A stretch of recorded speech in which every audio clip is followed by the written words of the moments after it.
buenas noches, bienvenidos a las 8:45. Hoy es el día lunes 25 de mayo, es un gusto estar con ustedes y conversar sobre los hechos más relevantes ocurridos a lo largo del día. Como es lunes, Paolo Hurtado y Juan Luis Pont le damos la bienvenida para discutir de esos temas. Vamos a arrancar presentándoles a Augusto Rodas, quien es vicepresidente del Colegio de Abogados de Guatemala, y a Roberto Villeda, quien es expresidente del Centro para la Defensa de la Constitución. Esas dos instituciones, el Colegio de Abogados y el CEDECON, emitieron hoy comunicados en los cuales, en concreto, llaman al presidente a presentar de manera voluntaria su renuncia ante lo que consideran, palabras más, palabras menos, un clamor popular.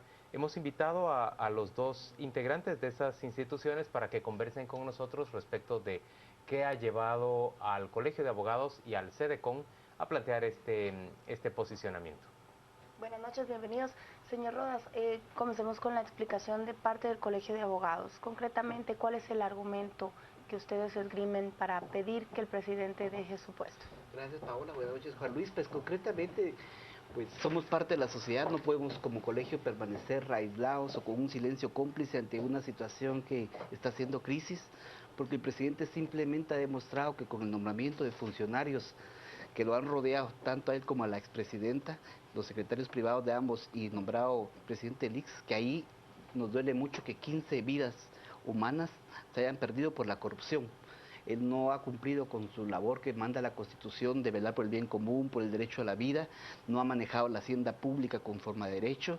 Entonces es por esa situación, porque su permanencia en el poder es un factor de estabilización si él sigue encaprichado por estar en el cargo. Déjeme preguntar ahí, ¿fue el caso del ICS el que logró ese consenso en el Colegio de Abogados? ¿Fueron las protestas o qué fue lo que consiguió que ustedes unificaran esta opinión? El caso del ICS fue la gota que puso un hasta aquí en este cúmulo de corrupción, porque ha sido no solamente en el último mes, 4 años acumulados. Veíamos los reportajes de la prensa independiente en cuanto a cómo el enriquecimiento ilícito tanto del presidente como de la ex vicepresidenta, pues chocaba contra la miseria en que la mayoría de guatemaltecos se debatía. Entonces, lo del ICS, como le digo, son 15 personas las que murieron por este escándalo de funcionarios públicos que, aprovechando el poder público, pretendieron enriquecerse. Roberto Villeda, y el CEDECON, ¿por qué le pide al presidente de la República que escuche lo que la población está diciendo, o un sector de la población, respecto a la necesidad de su salida del poder? Que existe un clamor popular generalizado en favor de la regeneración de las instituciones del Estado, porque el presidente ya dejó de representar la unidad de la nación y se le solicita su renuncia. La opinión pública nacional e internacional duda de su honorabilidad y de su capacidad para seguir dirigiendo al país. Las decisiones presidenciales hoy en día ya no se encaminan a la búsqueda del bien común que establece el artículo 1 de la Constitución, sino que son decisiones destinadas a defenderse él del acoso popular por la corrupción que se señala de su gobierno. Pero paralelo a este pronunciamiento, tanto de CEDECON como del colegio, hay una manifestación por parte de las cámaras empresariales agremiadas de, si no respaldo al presidente, por lo menos una anuencia de que él permanezca en el cargo. También se habla del respaldo que ha dado el gobierno de Estados Unidos para preservar la estabilidad o la institucionalidad en este momento. ¿Ustedes se sienten, cómo se visualizan ustedes, como la postura desde el otro lado, apegada a la población, o un tercer posicionamiento ante estas dos En el caso del Colegio de Abogados y Notarios, como junta directiva, hemos manifestado que nos unimos al clamor. Es más, pedimos al presidente que lo escuche y que obedezca la voz del pueblo. Y en ese sentido ya ha perdido legitimidad y no es un asunto de izquierda ni de derecha, es una batalla frontal contra la corrupción por el rescate ético del Estado, que lo ha perdido casi todo. Señores, ¿qué ocurriría después de la salida del presidente? La Constitución tiene previsto, por supuesto, que el vicepresidente de la República le sustituiría. Ya tenemos un vicepresidente. Tendría que volverse a hacer una designación de nuevo vicepresidente por parte del Congreso de la República. ¿Es así, Roberto? Es correcto. Y sobre todo eso, tiene que haber una renovación total del gobierno. Es un proceso complicado. Pero puede darse una renovación, siendo realistas, una renovación completa de gobierno en 6, 7 meses que restan de mandato. Bueno, yo pienso que el vicepresidente Maldonado, si llegara a asumir la presidencia, tiene que hacerse de un equipo de trabajo de su confianza, que le sea leal y respete el liderazgo que él como jefe de gobierno tiene que tener. ¿Usted qué piensa, Augusto? Totalmente de acuerdo, es que no simplemente es necesario los parches que están haciendo. Hoy renuncia a otro, mañana despiden a otro, no. Simplemente tendría que ser una remoción completa del gabinete por parte del vicepresidente que asumiría eventualmente como un presidente de la República. Pasó en Chile. La presidenta Bachelet, ante un escándalo de corrupción, vino y reorganizó su gabinete completo. Pero déjenme plantearles, déjenme ser el abogado del diablo en este caso. ¿No correríamos el riesgo de que, eliminando al presidente Pérez Molina de su posición, sustituyéndolo por Maldonado Aguirre, regenerando, como dicen ustedes, el gobierno para los últimos 6 meses de gestión, lo único que se lograría sería apaciguar los ánimos de un movimiento ciudadano que en realidad va en busca de más que simple y sencillamente la destitución de la vicepresidenta y ahora del presidente, y en realidad va por la limitación a los políticos corruptos dentro de un sistema que ha sido demasiado permisivo para ellos? Este es un segundo paso. Primero se fue la vicepresidenta, ahora se tiene que ir el presidente Otto Pérez Molina, luego se tiene que ir todo el gabinete, después tenemos que ir por una reforma del sistema político que ha colapsado, ¿verdad? Los partidos políticos no han funcionado como interlocutores de la sociedad, eso es evidente. Hay que democratizarlos, hay que ver el financiamiento. Pero vamos a elegir a uno de ellos en las elecciones del 6 de Y septiembre. son reformas que no aplican para el siguiente proceso Claro, electoral. pero hay un antes y un después del 16 de abril, Paola. Es decir, los políticos que tomen posesión el 14 y 15 de enero, dependiendo de los casos, ya sea municipal o estatal, tienen que tener claro que no van a hacer lo que quieran. Honradamente usted cree eso. Yo sí creo. ¿Usted cree, digamos, que si, voy a poner el caso de que Manuel Valdizón llegue al poder, usted cree que él sienta que va a estar más constreñido o limitado de lo que estuvo Otto Pérez Molina al llegar al poder? Ya le está tocando, utilizando hasta las propias palabras de la campaña, es decir, ya la población en plena campaña, nunca había pasado este fenómeno, está poniendo su punto de vista en torno a este candidato, pero no solo Manuel Valdizón, sino toda la clase política tiene que poner sus barbas en remojo y reflexionar que la población ya despertó del letargo en que hemos estado históricamente. ¿Usted lo ve así? ¿Cree que hay un antes y un después que llegue hasta el siguiente periodo de gobierno? Es una crisis que va a trascender de estas elecciones y al nuevo gobierno. ¿De manera simbólica o de manera real? De manera real. La crisis se va a dar porque estamos ya envueltos en un proceso electoral que no se puede detener. No se puede detener porque dice usted que la Constitución no prevé una postergación de las elecciones. No prevé ni de los periodos, porque una cosa son las elecciones, pero el 14 de noviembre, el 14 de enero... Tenemos que sustituir al gobierno. Al gobierno, a los diputados, a los alcaldes, a los síndicos, a los concejales.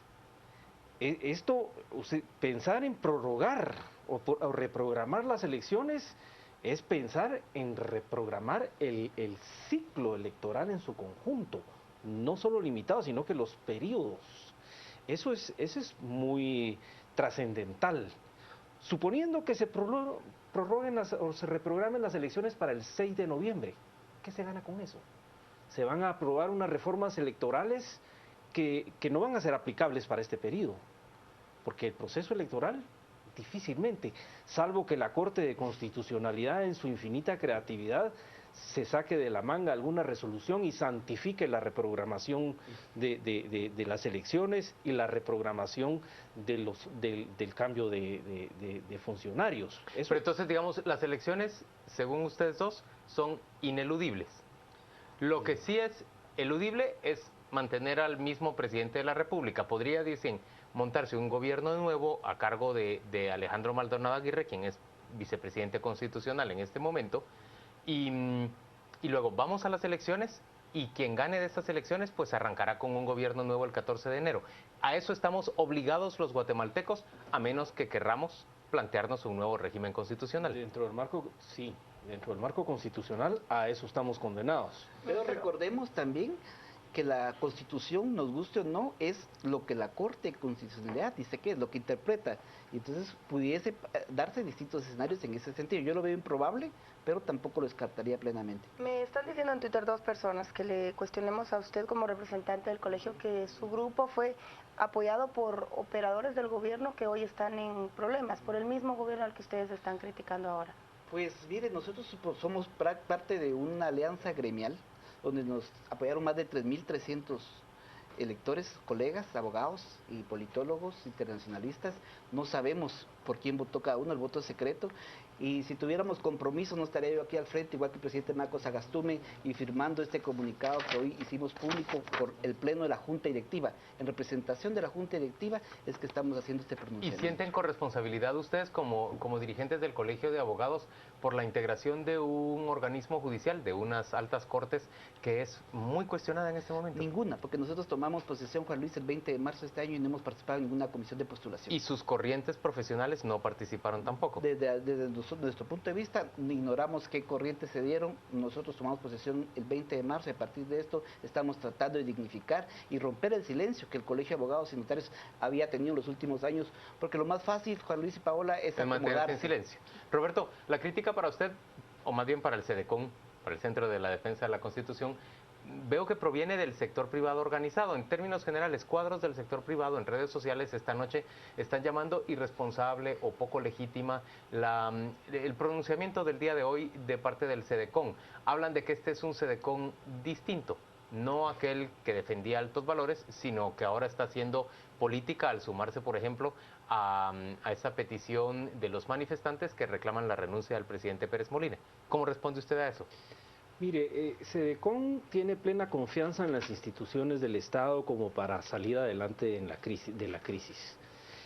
Creo que coincidimos con estos sectores empresariales en la pretensión de una Guatemala mejor, pero sí vemos saludable para el sistema constitucional y para el sistema institucional de gobierno que haya un relevo en la presidencia. Es una cuestión saludable porque, como le decía al principio, ya el presidente Pérez Molina perdió totalmente el apoyo popular, el respaldo de la ciudadanía, y existe grave desconfianza en cuanto a su honorabilidad y su capacidad de llevar al gobierno a un buen fin el 14 de enero de este año, y como le digo, ya estamos en un proceso electoral. ¿Y su previsión personal es que el presidente va a dimitir? No sabría decirle, porque hay una coincidencia, digamos, en el caso de la señora Valdetti, una coincidencia de factores, el clamor popular, el antejuicio y la presión internacional. La manita de la Embajada de Estados Unidos. ¿Verdad? Esos tres factores también se están conjugando para en algunos días ese antejuicio llegue a la Corte Suprema de Justicia, que tendrá que tomar la decisión de trasladarlo al Congreso, donde ya en el Congreso es una cuestión política de poder versus dinero. Entonces ahí la permanencia del presidente ya va a estar en mucho riesgo, porque él entre los diputados nunca ha tenido un respaldo real, tanto así que en ninguno de sus años de gobierno se atrevió a ir al Congreso a rendir el informe que le manda la Constitución. Pero en la vía jurídica, ¿el presidente tiene una responsabilidad en estos hechos de corrupción por la jerarquía del Ejecutivo, o lo ve usted como una corresponsabilidad? ¿Qué cree usted que es la vía legal para el caso que involucraría al presidente? Bueno, ahí, como le digo, ya hay una denuncia presentada por el diputado Amílcar Pop, que tendrá que recibir el trámite que establece la ley. Esa el juez instructor o el que recibió se la tiene que trasladar a la Corte Suprema, y la Corte Suprema la tiene que trasladar al Congreso. Y en el Congreso, ahí a ver qué pasa, se tiene que nombrar una pesquisidora, y la decisión ahí es netamente política. ¿Y qué diputado se va a querer echar la cruz de lavarle la cara al presidente en ese momento, cuando él sabe que en 3 meses va a estar en una papeleta frente a la ciudadanía? Eso para el presidente es muy delicado. Tanto así que la misma señora Valdetti no quiso ir al Congreso. Augusto, Ni, ¿qué piensa ni usted? Richard Nixon en su momento. ¿Piensa que En el renuncia o no 74 renuncia el presidente de la República? Yo pienso que tendría que renunciar por la gobernabilidad del país. Su permanencia, insisto, es un factor de inestabilidad porque el malestar va a seguir creciendo en la medida en que el caso legal, el proceso legal vaya avanzando en la investigación. La responsabilidad política está clara, él ha nombrado a estos funcionarios corruptos. La responsabilidad legal está por definirse en estos procesos que está. Señores, gracias a ambos por acompañarnos a las 8:45. Vamos a la pausa comercial y volvemos dentro de muy poco para discutir sobre ese anuncio que se ha hecho el día de hoy respecto a que el fisco guatemalteco de nuevo ha fracasado en su intento por alcanzar las metas de tributación durante el último trimestre. Ya venimos.